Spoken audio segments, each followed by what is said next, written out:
We are continuing on in Hot Shabbat, and we started the halachot of Zorea yesterday. We're continuing on that, and we spoke about when a person soaks in water different seeds that they could now start growing. If you put wheat, barley inside the water,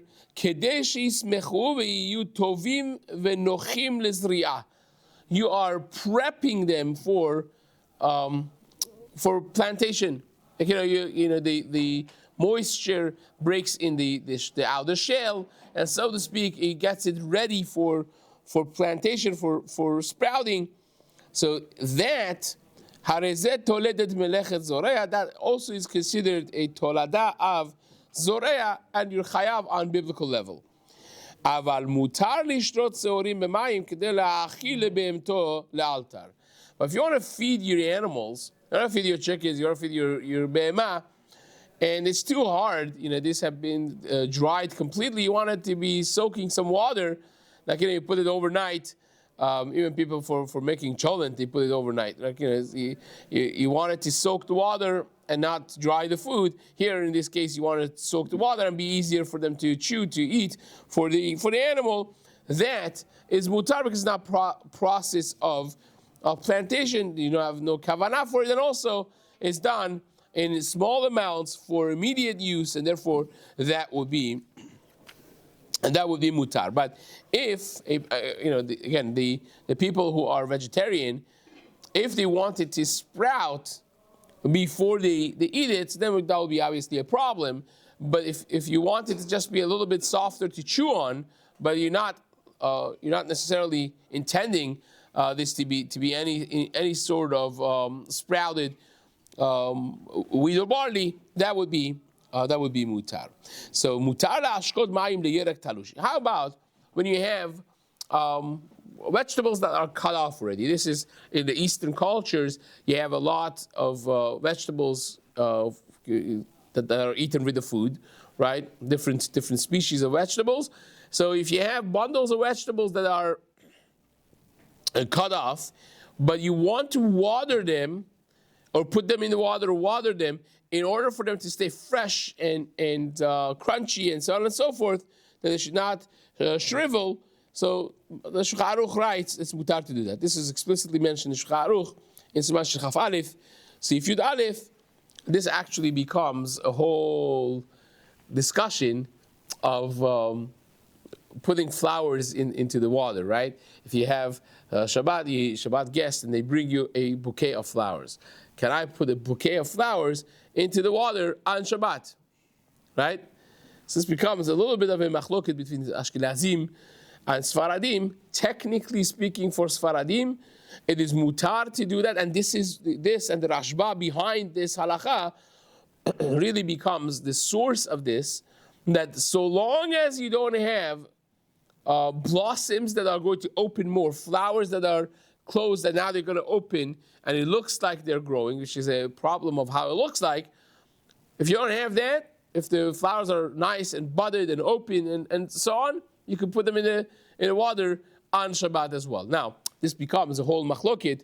Really, I overly simplified it. There are several seemingly contradictory chazals talking about, the Masechet Sukkah, if a person could take their lulav off water, use it and put it back in the same water. So there are three levels really when you talk about this, is putting it back in its own water, adding water to the existing water, and putting it fresh into water from scratch, right? And that's really the complexities of it. We're not getting into the nitty-gritties of this right now at this moment, but the technical halacha comes, the practical halacha, I should say, comes out for the Sfaradim, that is mutar to put, if need be, mutar to put flowers that are already budded and open and nice into water on Shabbat, right?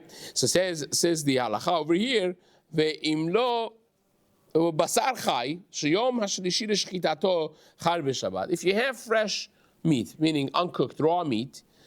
Now, raw meat, as a preface here, Raw meat has a requirement to be salted in order to get the blood out, right? If the blood stays in there and you cook it, the blood moves around a little bit and that becomes a problem, right? Either the Oraita or the Rabbanan, that becomes a problem of dam. Now, the way we get rid of it is we salt it. But if you wait from the salting 3 days, after the shechita, the blood solidifies inside the meat and no longer could be extracted by the salting process, right? That makes sense. As long as it is soft and still liquid, it has not been dehydrated and it hasn't been solidified in the meat, you put some salt there, it has a sucking nature to it and it takes everything out. You wait 3 days and good luck with that one. It's not going to happen. So is there an eitzah to get out of it? What's the eitzah? The eitzah is you refresh the meat by soaking it in water. You soak it in water, and now that does not let the blood getting dried up inside the meat, and then you could even salt it after 72 hours, after the shechita. Fine? So that's the preface to this line of halachah that we're going to learn right now.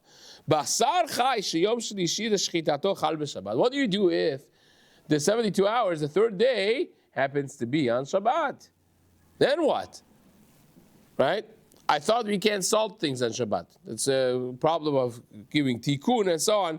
So you can't do it. You know what you got to do? If you don't wash it on Shabbat, it's going to be achar Shabbat yaser lebishul elarak leitzali. Then after Shabbat, you cannot no longer cook this meat. Now, parenthetically, you could still make a shish kebab out of it, right? Roasting, fire roast, even after Yom HaShlishi would be mutar, but you can no longer cook it, right? So it says the halacha mutar lishloto b'mayim al yedei nochri. You could have a goy soak it in water. You can't do it yourself, but you could tell a goy to do it. And if possible, best is to tell a goy to tell another goy to do it, right? You tell Muhammad to tell Ali to do it, and that would be amazing, right? Why? Because we haven't gotten into this yet. There is a shita in the poskim that holds that if you tell a goy to do something, that's amira la'akum shavut, right? Amira nochri is shavut. But if you tell a goy to tell another goy, then it's even less than a shvut, because you're not even telling a goy to do something, you're just telling him to tell somebody something, right? I mean, it becomes like a double shvut. We don't paskin like that in general, but we use it, Chacham Ovadia especially likes to use this. He uses it as a snif lahakel. Whenever he feels that mikar adin you have what to rely on, but it's not so geshmak, so he throws in this, that tell a goy to tell another goy to do it. That would be fine. Now, we haven't touched the halachot of muktzeh of this item, but the basar chai, part of the problem is that raw, fresh, uncooked meat is muktzeh, right? That's part of the problem. Now you have this fancy, expensive dish, carpaccio, whatever it's called, right? Right. That's essentially raw meat. Yeah, tartar is technically speaking is thin sliced of certain parts of meat that are edible raw, basically, and it's considered a delicacy for those who could stomach it, right? Literally, but does that make it that no longer the raw meat is considered muktzeh? That becomes very questionable. But that definitely was part and parcel of this discussion over here. So therefore, you tell a goy to soak it in water and not do it yourself. And if you have two goyim available, so you tell one of them to tell the other one to do it. Fine. What do you do if there is no goy, right? Part of the it's a double-edged sword. When you have a blessing of having a very Jewish community, then that's exactly what you have. So then, en nochri, what are you going to do, right? You need one on every block. So kind of like to get by. Says the halacha over here, if you don't have any nochri, yes, la'akel afilu al yedei Yisrael. You can even do it through a yid, right? Even do it yourself.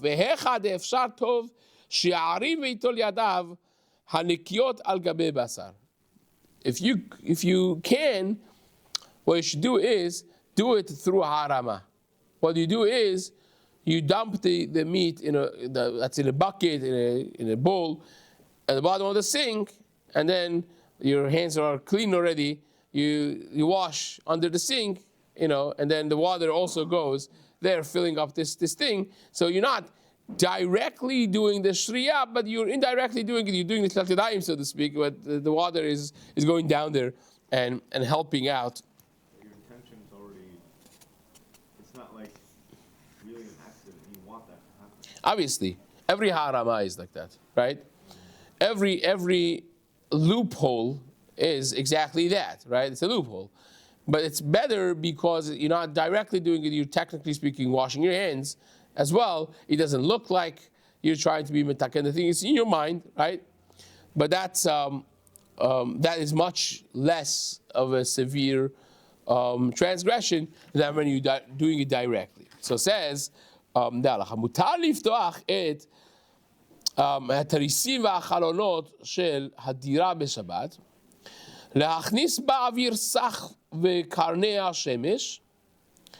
Now this is a question that is very simple. We have, we actually see it in the shul also. The flower pots that are here, that are exposed to sun, the photons of sun, versus the ones who are kept in the bathroom, right? The life expectancy is like half when it's not exposed to sun. It's a reality of the way the photosynthesis works and so on and so forth. So you want to open the shades, the blinds of the house, but you have your flower pots right there, and now the geschmack air, the fresh oxygenated air, and also the photons of the sun that they get is going to grow them. It's a fact of life. It's a reality of the science. So can I do that? Is that considered zriyah? Okay, I'm definitely growing it by opening it, opening the shades and opening the window to get fresh air and sun on top of these plantations. It definitely helps them grow. Is that a problem? Right? The halacha is no problem at all. You can open it as much as you want. Fresh air, sun, all of that is fine, right? Why is that? Because this is something that's not, first of all, you want to get fresh air and sunlight in your room, not for the plants, but for yourself. And also, it's not something that is nikar, and it's not something that is direct. So even though that we know it happens, we know the science of it, it still will be mutar.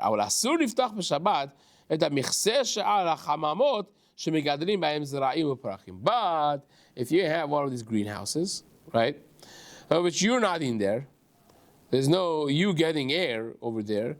When you open the blinds, the ceiling, however it works, of the greenhouses, you are doing it directly, solely, and only for growing plantations. It's a part of the chokhmah of growing, and that would be a problem. So the nafkamina would be, and some people nowadays have, it's a whole thing. What people do with their kids, or people do it for themselves, like growing avocados and so on and so forth. Some of these plants, the way they would actually grow best is you make like a make-believe greenhouse by covering it with plastic and having some moisture on the thing and a certain heat, and you open the sun on it and so on. It's like a miniature greenhouse. So if you have that, and you're doing it only for that, that would be a problem, just like in the greenhouses would be. But in the regular thing that it's your living room, you want to open the windows, and you happen to have some plantations there that are going to benefit from the light, chazak u'baruch. There's no problem with that whatsoever. So it says the halacha, we're just finishing it up.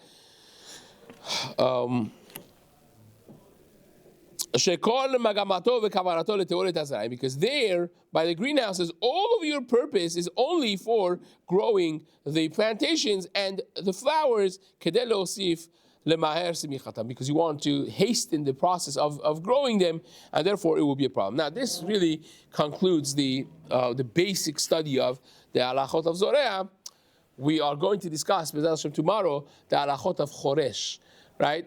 What is considered plowing? You know, when you walk, when you drag something in the yard, lots of things that are simple but mundane activities that we do that could be part of the surah of choresh. B'ezras Hashem will discuss in the next shiur. Chazak u'baruch.